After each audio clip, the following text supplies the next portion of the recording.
Bismillahirrahmanirrahim. Assalamualaikum warahmatullahi wabarakatuh. Alhamdulillah. Alhamdulillahi wahdah. Wassalatu wassalamu ala rasulillah. Sayyidina Muhammad ibn Abdillah. Wa ala alihi wa ashabihi. Wa man sara ala nahjihi ila yaumil qiyamah. Wa la hawla wa la quwwata illa billah. Amma ba'd.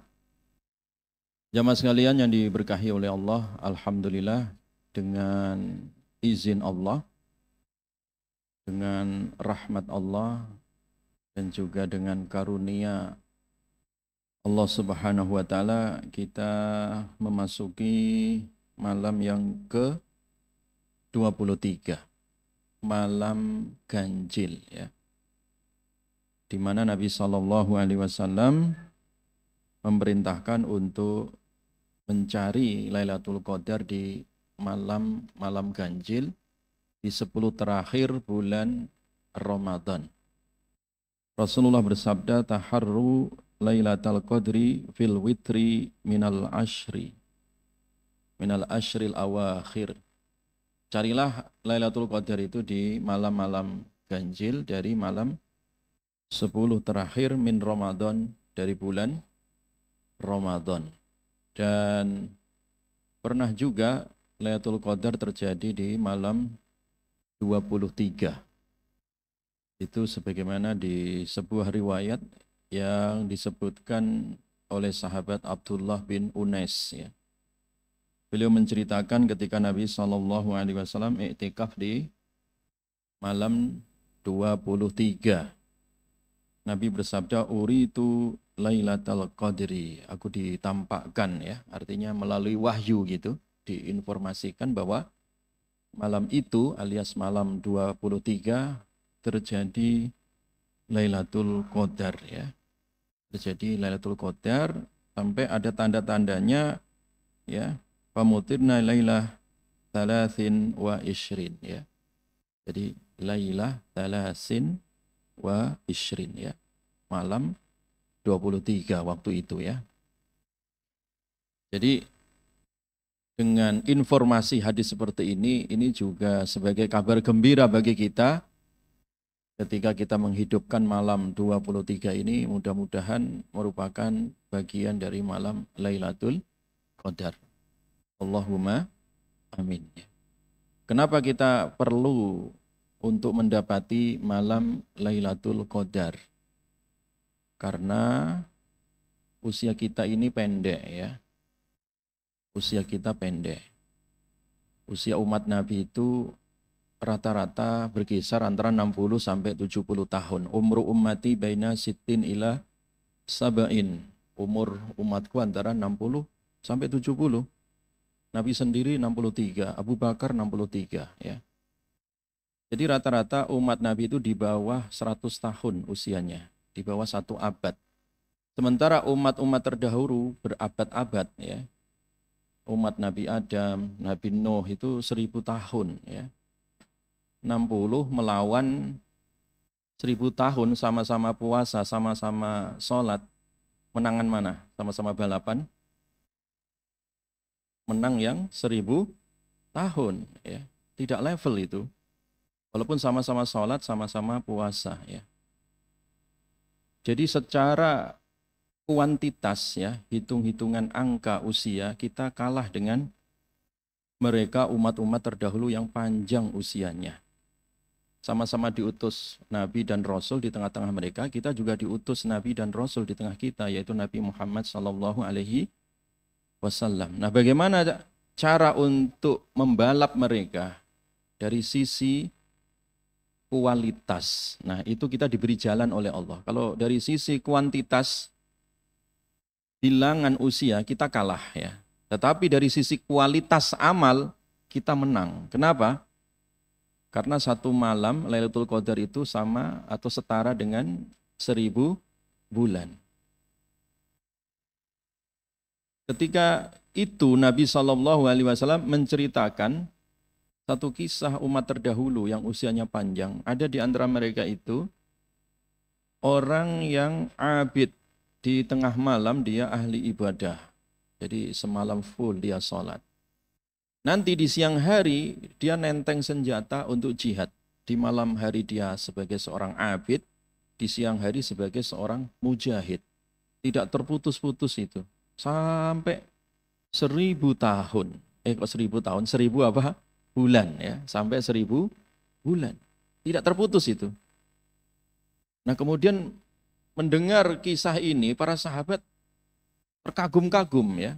Kok hebat sekali orang di malam hari dia ibadah, di siang hari nenteng senjata untuk jihad. Dan itu selama 1000 bulan tidak terputus. Tidak ada absen, tidak ada istirahat, tidak ada cuti ya. Full 1000 bulan. Sahabat semuanya heran ya. Kemudian, apakah kalian heran katanya? Turunlah satu ayat di surat Al-Qadar tadi itu, Lailatul Qadri khairum min alfi syahr ya. Satu malam Lailatul Qadar itu lebih baik daripada 1000 apa? Bulan. 1000 bulan apa tadi? Membalap umat terdahulu yang malam hari dia apa? Salat. Di siang hari dia apa? Jihad. Seperti itu dikalahkan dengan satu malam Lailatul Qadar. Jadi artinya Bapak Ibu sekalian, jamaah sekalian yang diberkahi oleh Allah, sekali sujud kita kalau bertepatan dengan malam Lailatul Qadar, itu sekali sujud sama dengan sujud 1000 bulan. Sedekah 1000 bulan. Istighfar misalkan sama dengan istighfar 1000 bulan. Sholawat sama dengan sholawat 1000 bulan. Ya, tilawah juga sama seperti itu ya. Jadi dengan berbagai macam keutamaan amal tadi itu, satu malam bisa membalap seluruh umat-umat terdahulu sejak umatnya Nabi Adam sampai Nabi Isa ya. Dibalap dengan hanya melalui apa? Satu malam saja. Maka oleh karena itu Nabi SAW memerintahkan taharru ya, atau iltamisu, cari itu. Yang namanya istilah mencari itu ada ikhtiar, ada usaha ya, mencari ya kan. Mencari itu berarti ada ikhtiar ya, ada usaha, ada perencanaan ya. Ada tenaga yang harus dikeluarkan, ada biaya yang harus dibayar ya. Ada kesempatan waktu yang harus diluangkan. Itu namanya mencari ya. Dan berusaha maksimal. Dengan cara apa tadi? Dengan cara menghidupkan malam-malamnya ya. Makanya Nabi kalau di 10 hari terakhir itu ahya lailaha. Nabi menghidupkan malam-malam 10 itu. Wa aiqadha ahlaha, dan Nabi membangunkan keluarganya. Jadi anak istrinya diikut dibangunkan. Disuruh ke masjid, disuruh iktikaf, ya kan? Disuruh untuk mencari, ya. Nah, disebut malam Lailatul Qadar tadi itu adalah dimulai sejak maghrib, ya. Bukan jam 12 malam, bukan. Sejak maghrib, ya. Disebut malam itu dalam bahasa fikih, bahasa syariah itu adalah ketika matahari sudah apa? Terbenam. Maghrib itu namanya sudah masuk malam, ya. Sampai subuh. Ya, hatta matla'il fajar, sampai fajar itu maksudnya sampai subuh. Artinya apa? Kalau 10 hari terakhir kita aktif ikut taraweh gitu ya. Ikut taraweh, ikut iktikaf itu udah pasti gitu ya. Sudah pasti mendapati malam Lailatul Qadar. Nah, malam sendiri itu dibagi 3, sepertiga malam pertama, sepertiga malam kedua, dan sepertiga malam ketiga. Ada orang yang mendapatkan full ya, full. Ada yang hanya mendapat sepertiga, ada yang mendapat 2/3, dan begitu seterusnya ya. Tergantung tadi motivasi ya. Motivasi itulah yang menyebabkan seseorang itu bersemangat untuk mendapati malam Lailatul Qadar. Motivasinya apa? Motivasinya adalah man qama Lailatul Qadri imanan wahtisaban ya. Siapa yang menghidupkan malam Lailatul Qadar dengan penuh keimanan dan juga ikhtisab ya. Ikhtisab itu artinya mencari ridhonya Allah. Berharap pahalanya Allah, berharap karunia-Nya Allah. Jadi ikhlas niatnya gitu, ikhtisab itu. Dengan penuh keimanan dan penuh keikhlasan, dengan ikhtisab mencari ridha Allah, ya memang betul-betul murni gitu ya. Tidak ada kepentingan lain, ya. maka ghufira lahu ma taqaddama min dzambi, dia akan diampunkan seluruh dosanya. Dosa-dosa yang lampau yang sudah pernah dilakukan, yang terang-terangan, ya, yang sembunyi-sembunyi, yang sengaja, enggak sengaja, yang besar, yang kecil, itu semua dihapus semua dengan Lailatul Qadar. Makanya kalau orang sudah selesai Ramadan, itu bersih, masuklah yang disebut dengan Idul Fitri, ya, kembali ke fitrah, ya, suci, sebagaimana jabang bayi baru dilahirkan ke dunia, bersih dari dosa. Kalau ada orang selesai Ramadan masih nempel dosa, masih ada kerak-kerak dosa di dalam dirinya, itu berarti proses Ramadannya tidak tuntas, ya. Dia tidak maksimal dan itu rugi. Sehingga Nabi mengingatkan rohima anfu rojulin, ya, sungguh rugi, ya, seseorang, ya. Rohima anfu rojulin itu kalau dalam bahasa Arab, rohima itu artinya orang yang terjatuh, ya, ke tanah dalam keadaan dia sedang lari atau jalan kemudian terjatuh. Nah, jatuh ke tanah itu yang jatuh duluan adalah hidungnya, nyungsep gitu, ya. Itu namanya rohima anfu rojulin. Jadi nyungsep orang yang ketemu Ramadan, adroka Ramadan, man adroka Ramadan, thumman salakha, kemudian dia ketemu Ramadan, Ramadan sudah pergi, falam yughfarlah, kemudian belum diampunkan dosanya. Dosanya masih ada, itu berarti dia rugi. Kenapa rugi? Karena semua fasilitas yang Allah sediakan di Ramadan itu dalam rangka untuk bersih-bersih, ya, dari semua dosa yang dilakukan oleh manusia, ya. Yang terakhir jamaah sekalian diberkahi oleh Allah Subhanahu wa taala. Kemudian ciri tanda, ya. Tanda-tanda atau ciri-ciri Lailatul Qadar itu adalah esok harinya, ya. Jadi esok harinya atau pagi harinya ketika matahari terbit itu, ya. Annaha tatlu', ya, sesungguhnya matahari itu nanti terbit di pagi hari itu, yauma idzin, pada hari itu, la syu'a laha. Jadi tidak ada cahayanya, ya. Jadi misalkan jam 7, jam 8 itu kok masih adem gitu, ya, masih redup gitu, ya. Nah, ketika itu kita menjumpai pagi-pagi matahari terbit kok redup gitu, ya.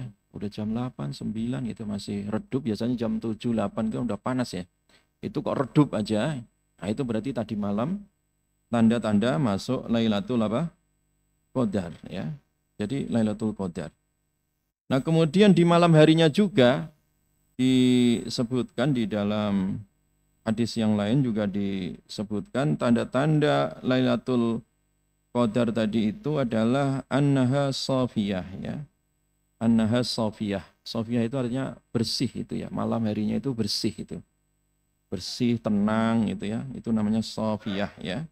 Malamnya malam yang bersih. Sakinah. Sakinah itu tenang malam itu, ya.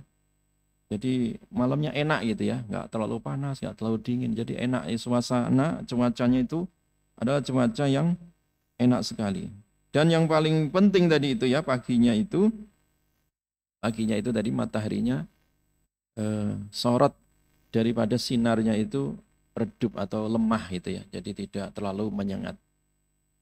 Ini sekedar tanda-tanda, ya, sekedar tanda-tanda.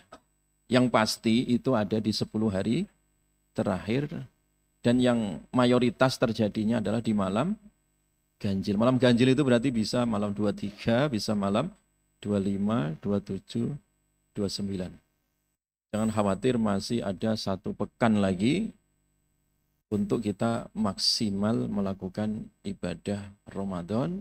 Gunakan kesempatan yang tinggal 1 pekan ini dengan secara maksimal. Bagi yang belum khatam Qur'annya, ayo segera dikhatamkan.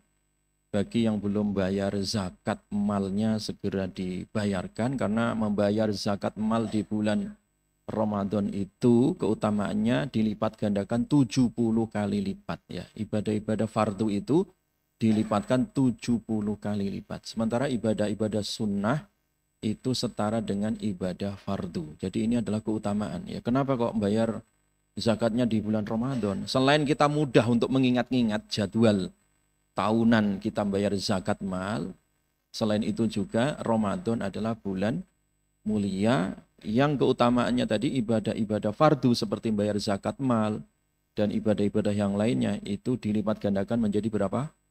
70 kali lipat ya, sebagaimana dalam hadis Salman Al-Farisi. Demikian jamaah sekalian, mudah-mudahan bermanfaat dan mudah-mudahan bersemangat ya di akhir bulan Ramadan ini. Subhanakallahumma bihamdika asyhadu an la ilaha illa anta astaghfiruka wa atubu ilaik. Assalamualaikum warahmatullahi wabarakatuh.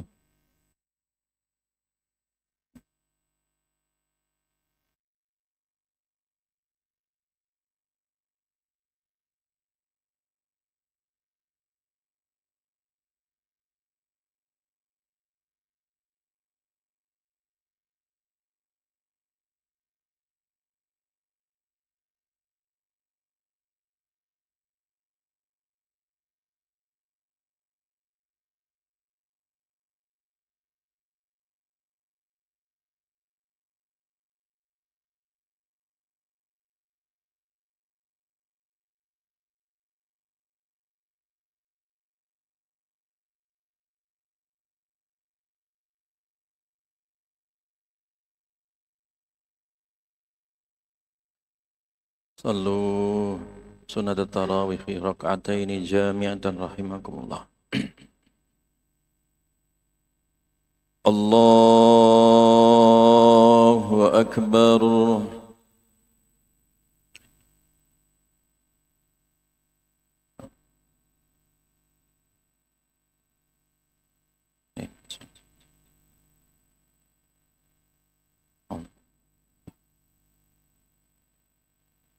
بسم الله الرحمن الرحيم. الحمد لله رب العالمين الرحمن الرحيم مالك يوم الدين إياك نعبد وإياك نستعين اهدنا الصراط المستقيم صراط الذين أنعمت عليهم غير المغضوب عليهم ولا الضالين.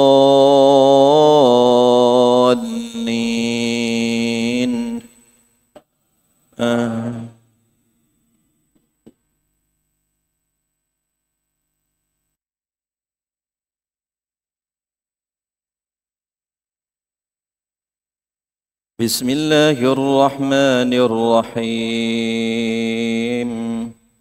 ألف لام ميم.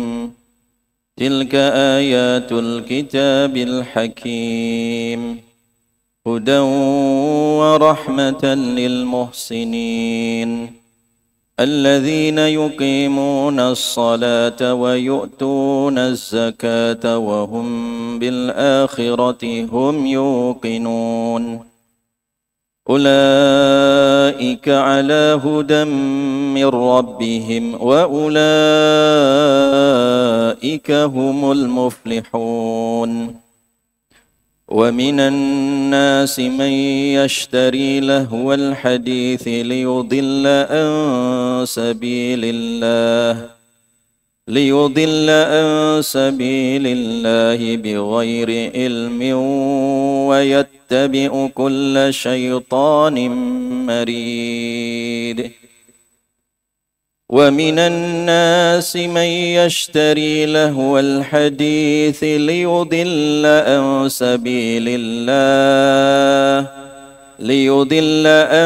سبيل الله بغير علم ويتخذها هزوا أولئك لهم عذاب مهين.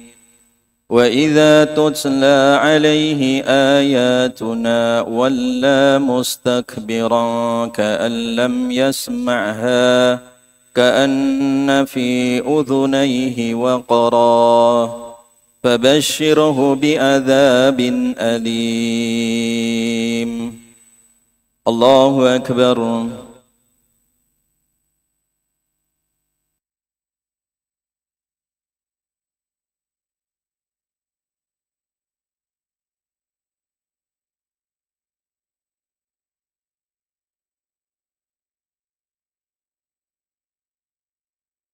سمع الله لمن حمده.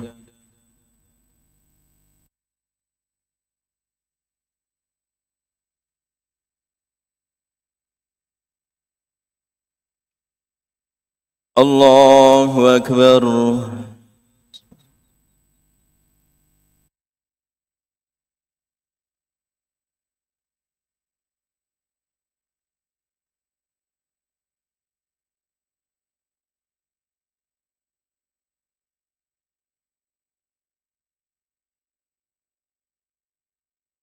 الله أكبر.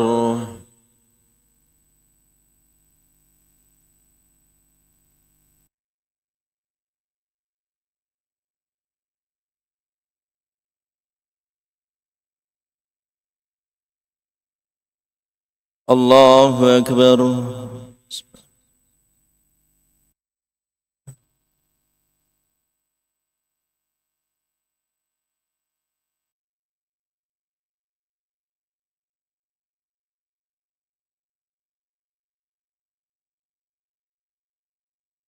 الله أكبر.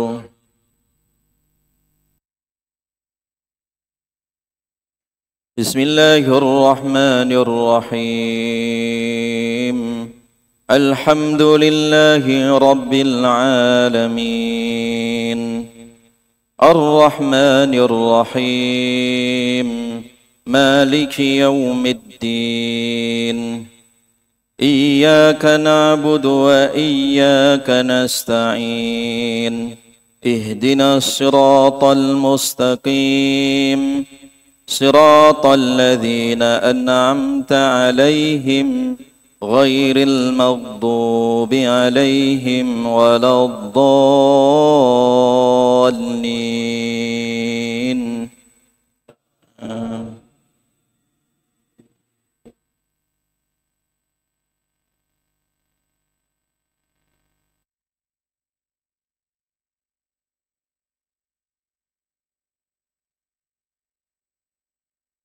إن الذين آمنوا وعملوا الصالحات لهم جنات النعيم خالدين فيها وعد الله حقا وهو العزيز الحكيم. خلق السماوات بغير عمد ترونها وألقى في الأرض رواسي أن تميد بكم وبث فيها من كل دابة وأنزلنا من السماء ماء فأنبتنا فيها من كل زوج كريم. هذا خلق الله فأروني ماذا خلق الذين من دونه بل الظالمون في ضلال مبين. الله أكبر.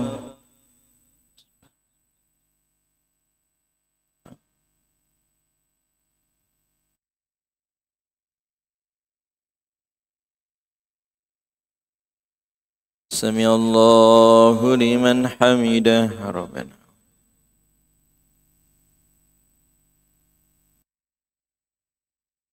الله أكبر.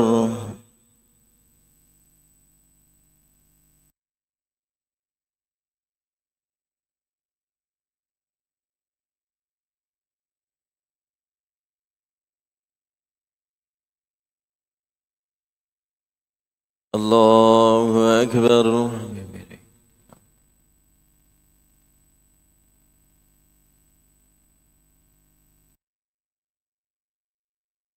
الله أكبر.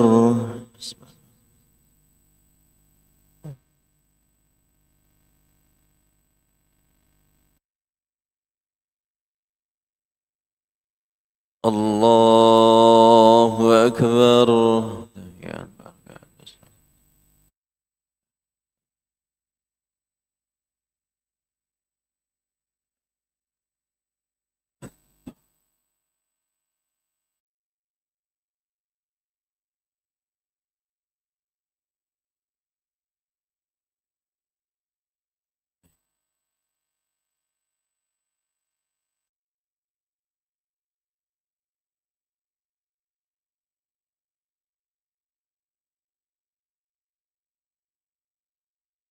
السلام عليكم ورحمة الله. السلام عليكم ورحمة الله.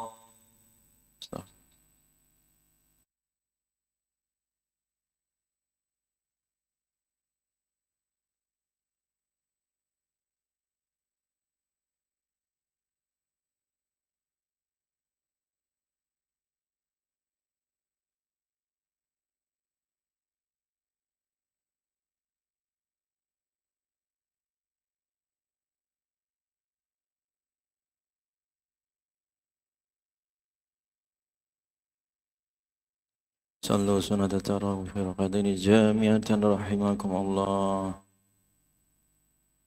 الله أكبر.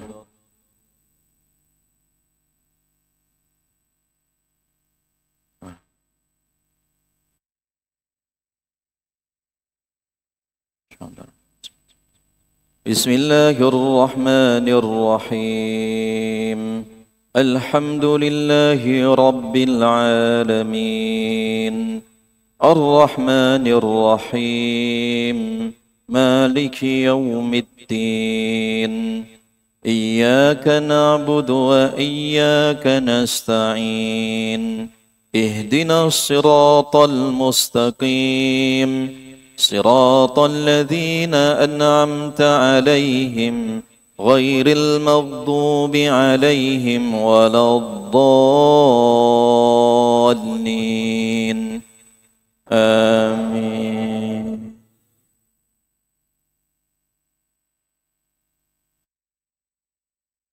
ولقد آتينا لقمان الحكمة أن اشكر لله ومن يشكر فإنما يشكر لنفسه ومن كفر فإن الله غني حميد.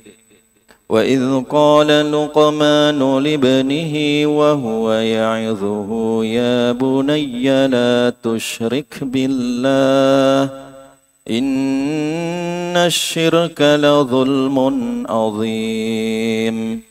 ووصينا الإنسان بوالديه حملته أمه وهنا على وهن وفصاله في عامين أن اشكر لي ولوالديك إلي المصير. وإن جاهداك على أن تشرك بي ما ليس لك به علم فلا تطعهما وصاحبهما في الدنيا معروفا واتبع سبيل من أناب إلي ثم إلي مرجئكم فأنبئكم بما كنتم تعملون. الله أكبر.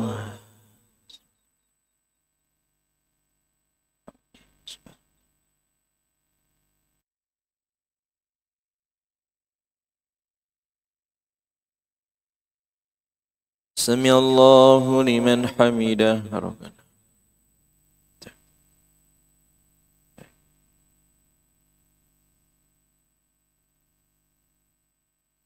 الله أكبر.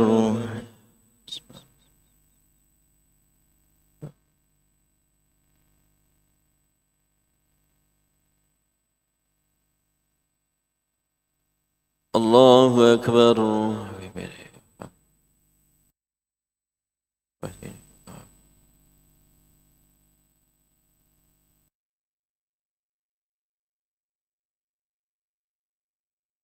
الله أكبر.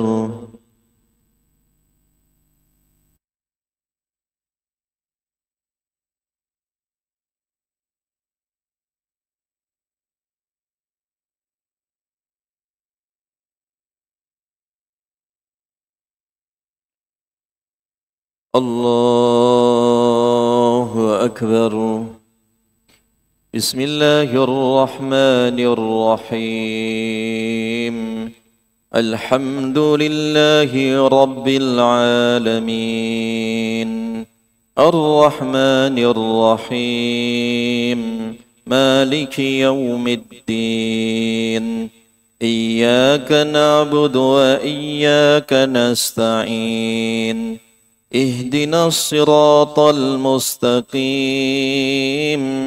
صراط الذين أنعمت عليهم غير المغضوب عليهم ولا الضالين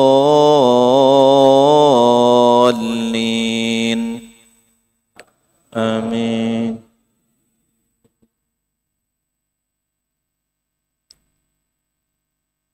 يا بني إنها إن تك مثقال حبة من خردل فتكن في صخرة أو في السماوات أو في الأرض يأت بها الله إن الله لطيف خبير. يا بني أقم الصلاة وأمر بالمعروف وانه عن المنكر واصبر على ما أصابك إن ذلك من عزم الأمور. ولا تصعر خدك للناس ولا تمش في الأرض مرحا إن الله لا يحب كل مختال فخور. وقصد في مشيك واغضض من صوتك إن أنكر الأصوات لصوت الحمير. الله أكبر.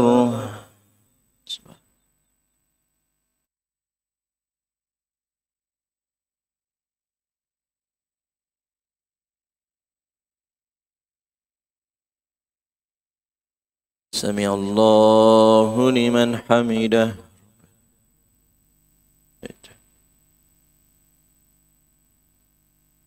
الله أكبر.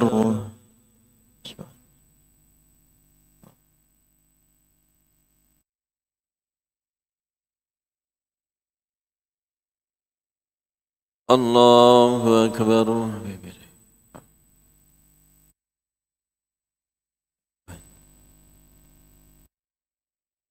الله أكبر.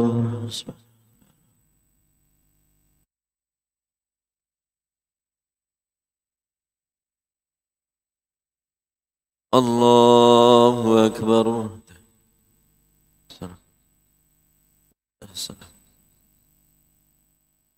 السلام عليكم. أشهد أن لا إله إلا الله.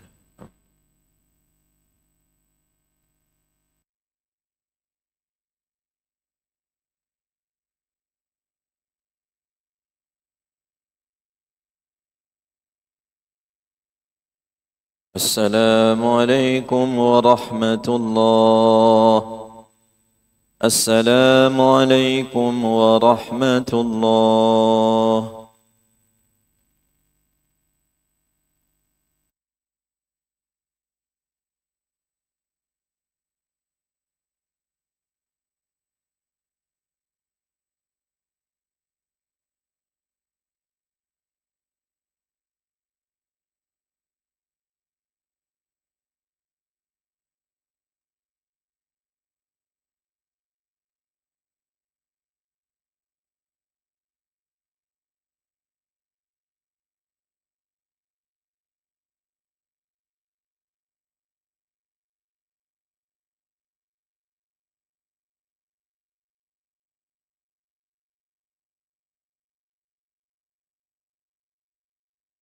صلوا سنة التراويح ركعة جامعة رحمكم الله.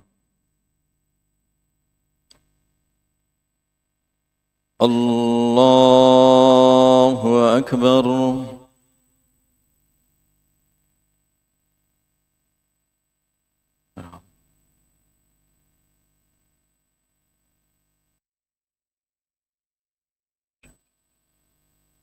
بسم الله الرحمن الرحيم الحمد لله رب العالمين الرحمن الرحيم مالك يوم الدين إياك نعبد وإياك نستعين اهدنا الصراط المستقيم صراط الذين أنعمت عليهم غير المغضوب عليهم ولا الضالين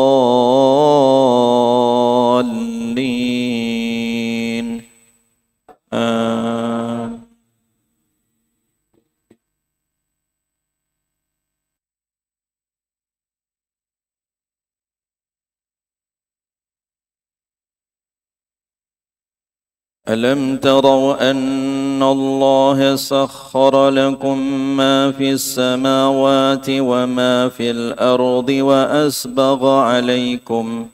وأسبغ عليكم نعمه ظاهرة وباطنة ومن الناس من يجادل في الله بغير علم ولا هدى ولا كتاب منير وإذا قيل لهم اتبعوا ما أنزل الله قالوا بل نتبع ما وجدنا عليه آباءنا أولو كان الشيطان يدعوهم إلى عذاب السعير ومن يسلم وجهه إلى الله وهو محسن فقد استمسك بالعروة الوثقى وإلى الله عاقبة الأمور ومن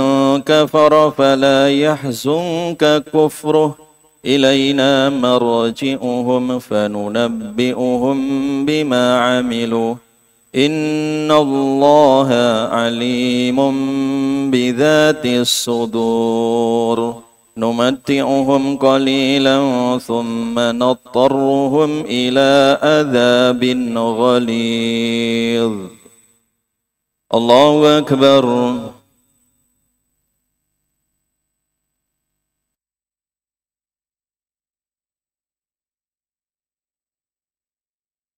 سمع الله لمن حمده ربنا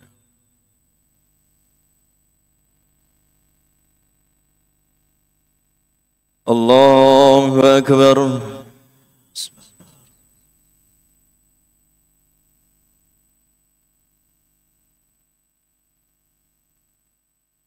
الله أكبر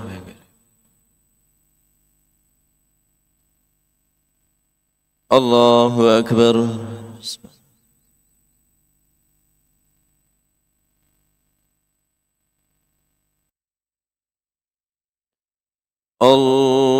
الله أكبر بسم الله الرحمن الرحيم الحمد لله رب العالمين الرحمن الرحيم مالك يوم الدين إياك نعبد وإياك نستعين اهدنا الصراط المستقيم صراط الذين أنعمت عليهم غير المغضوب عليهم ولا الضالين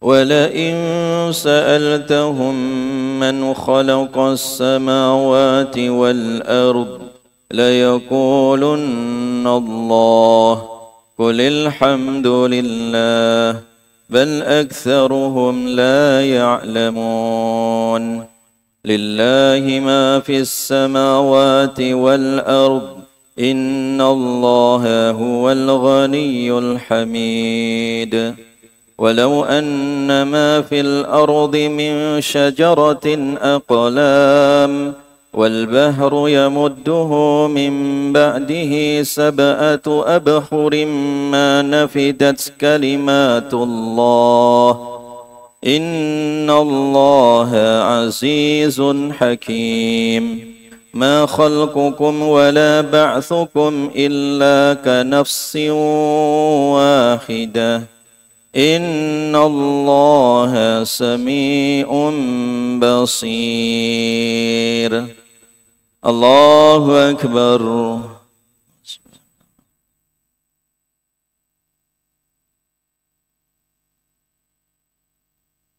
سمع الله لمن حمده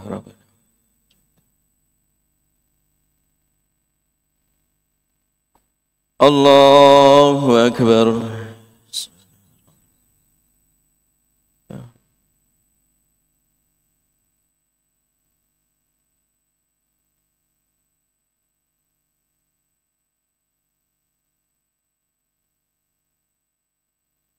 الله أكبر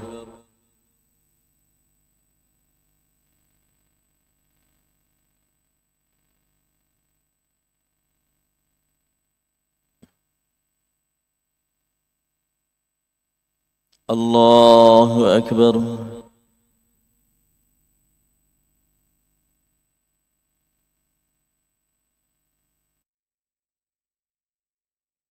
الله أكبر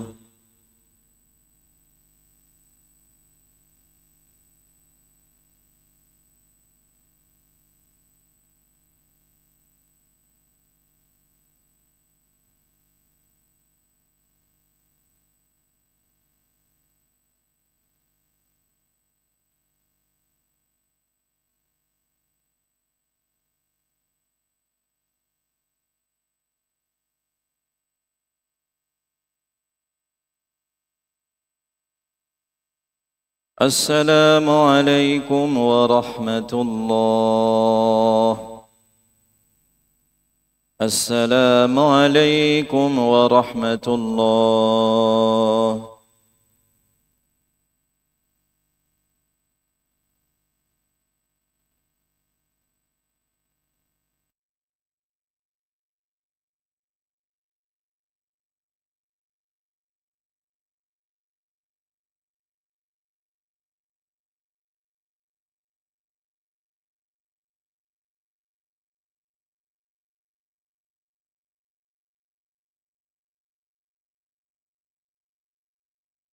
صلوا سنة التراويح في ركعتين جامعة رحمكم الله الله أكبر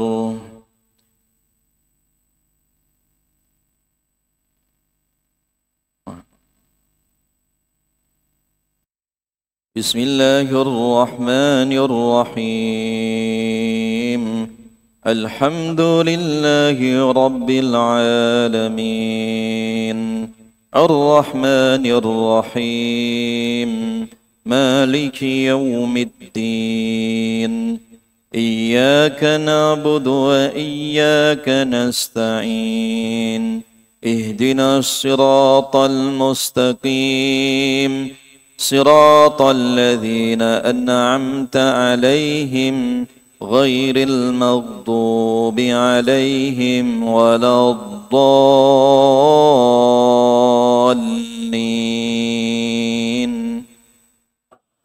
آمين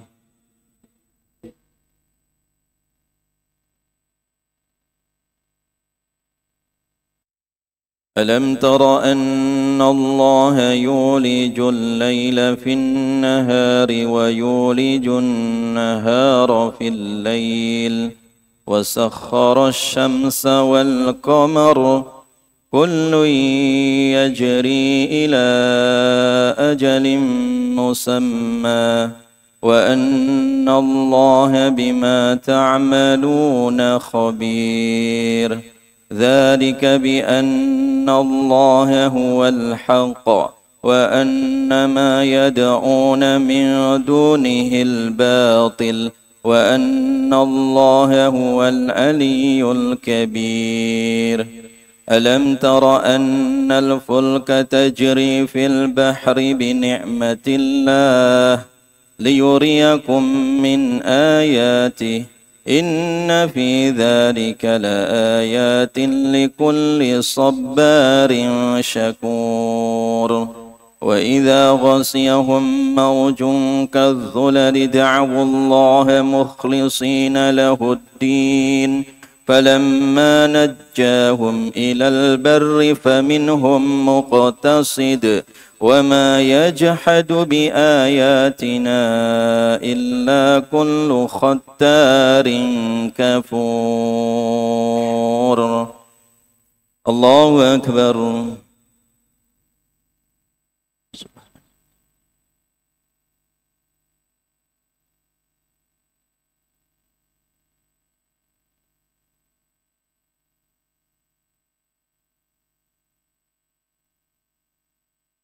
سمع الله لمن حمده.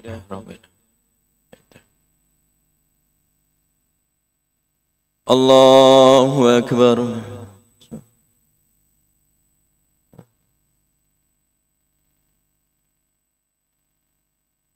الله أكبر.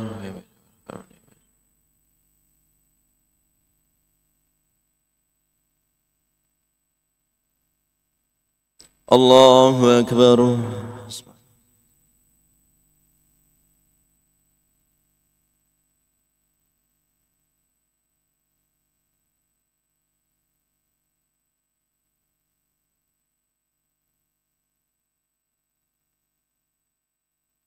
الله أكبر. بسم الله الرحمن الرحيم.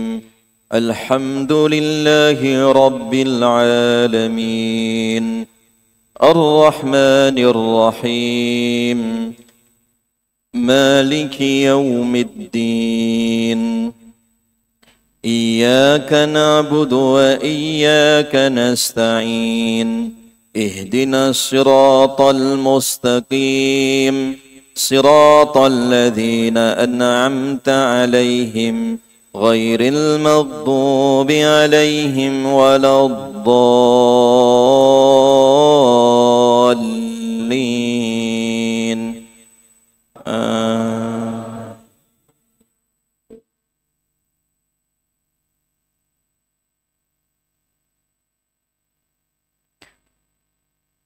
يا أيها الناس اتقوا ربكم واخشوا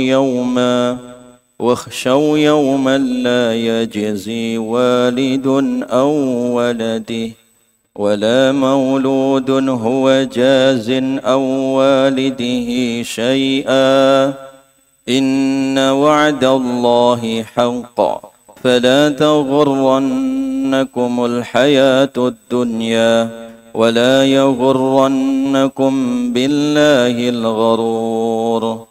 إن الله عنده علم الساعة وينزل الغيث ويعلم ما في الأرحام وما تدري نفس ماذا تكسب غدا وما تدري نفس بأي أرض تموت إن الله عليم خبير. الله أكبر.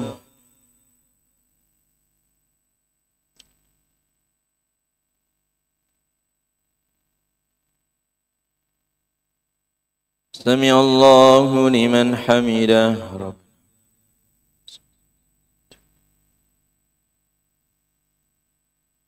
الله أكبر.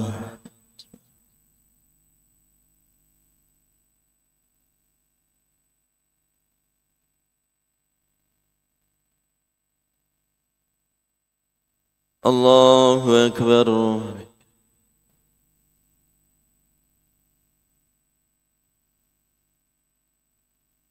الله أكبر.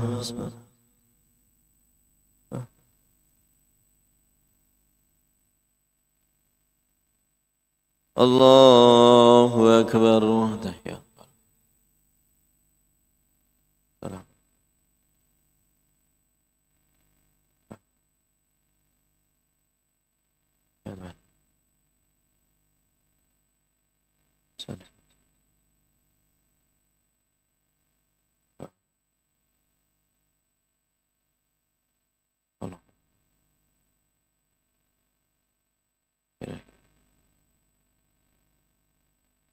السلام عليكم ورحمة الله. السلام عليكم ورحمة الله. استغفر الله العظيم. استغفر الله. اللهم صل وسلم وبارك على سيدنا محمد وعلى آله وصحبه أجمعين. الحمد لله رب العالمين حمد الشاكرين حمد الناعمين حمدا يوافي نعما يكافي مزيده. يا ربنا لك الحمد كما ينبغي لجلال وجهك الكريم وعظيم سلطانك. اللهم اغفر لنا ولوالدينا وأزواجنا وذريتنا ومشايخنا طلابنا بجميع المسلمين والمسلمات والمؤمنين والمؤمنات الأحياء منهم والأموات. اللهم أعنا على ذكرك وشكرك وحسن عبادتك.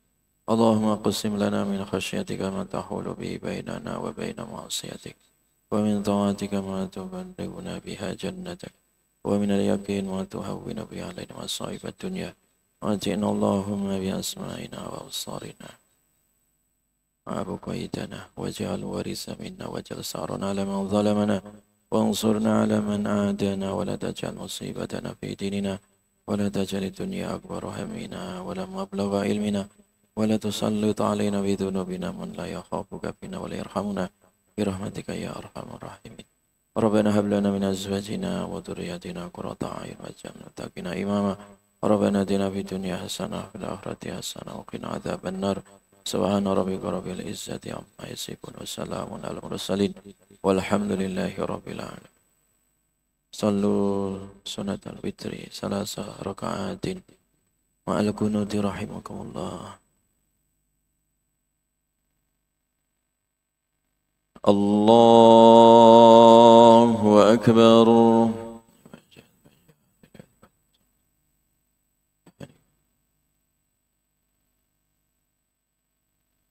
بسم الله الرحمن الرحيم.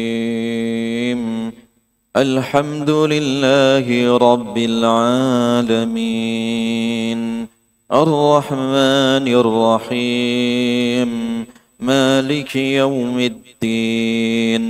إياك نعبد وإياك نستعين. اهدنا الصراط المستقيم صراط الذين أنعمت عليهم غير المغضوب عليهم ولا الضالين آمين. بسم الله الرحمن الرحيم. والتين والزيتون وطور سينين وهذا البلد الأمين. لقد خلقنا الإنسان في أحسن تقويم ثم رددناه أسفل سافلين إلا الذين آمنوا وعملوا الصالحات فلهم أجر غير ممنون. فما يكذبك بعد بالدين. أليس الله بأحكم الحاكمين. الله أكبر.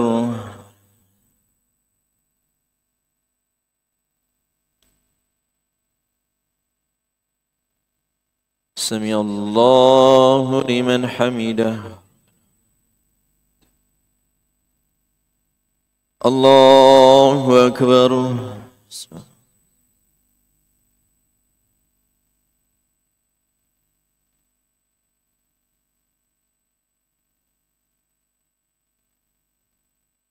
الله أكبر.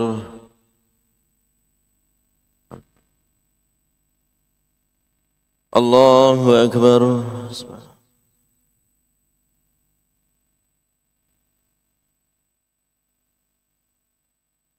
الله أكبر. بسم الله الرحمن الرحيم. الحمد لله رب العالمين الرحمن الرحيم مالك يوم الدين إياك نعبد وإياك نستعين اهدنا الصراط المستقيم صراط الذين أنعمت عليهم غير المغضوب عليهم ولا الضالين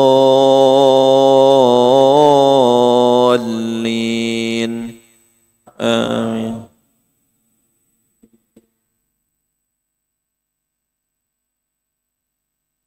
بسم الله الرحمن الرحيم.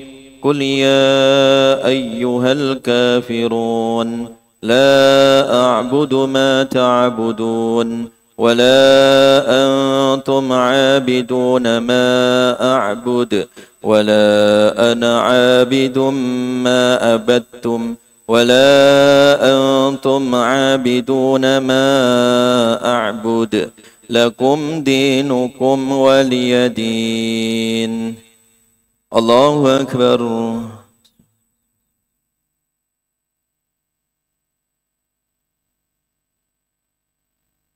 سمع الله لمن حمده ربنا. الله أكبر.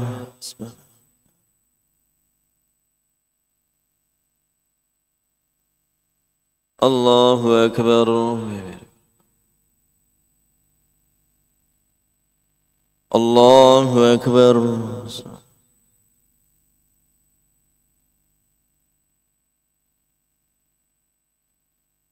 الله أكبر. بسم الله الرحمن الرحيم.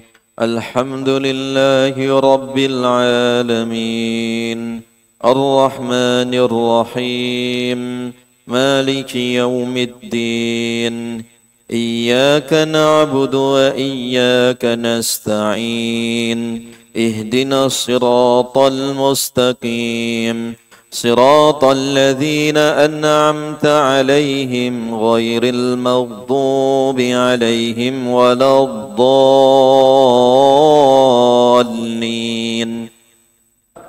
آمين. بسم الله الرحمن الرحيم. قل هو الله أحد الله الصمد لم يلد ولم يولد ولم يكن له كفوا أحد. بسم الله الرحمن الرحيم. قل أعوذ برب الفلق من شر ما خلق ومن شر غاسق إذا وقب ومن شر النفاثات في العقد ومن شر حاسد إذا حسد. بسم الله الرحمن الرحيم.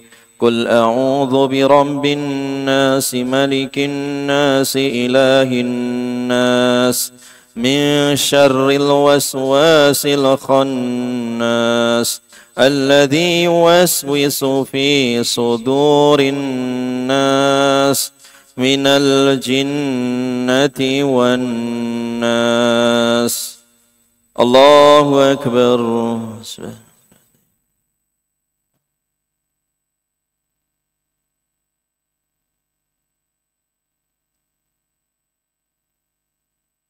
سمع الله لمن حمده.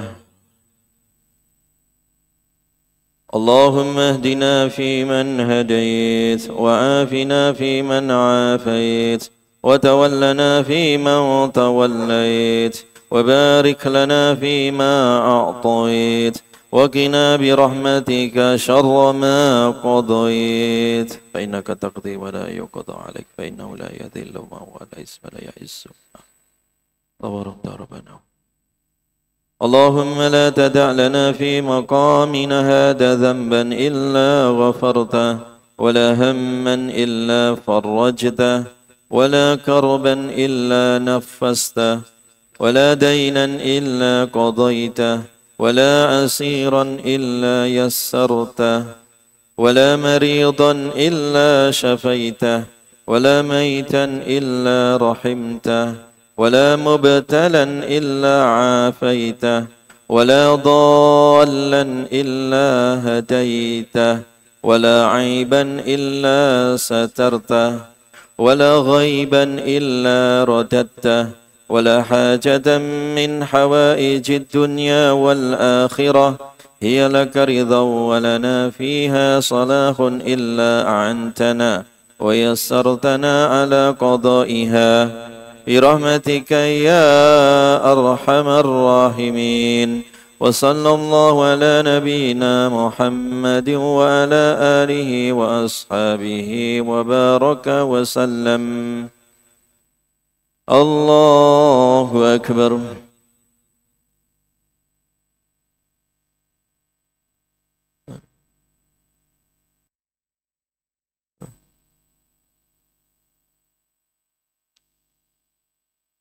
الله أكبر.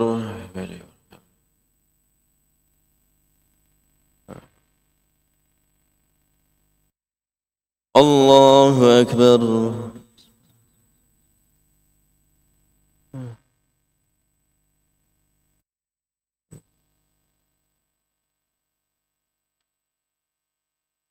الله أكبر. تحيات. السلام عليكم أيها النبي.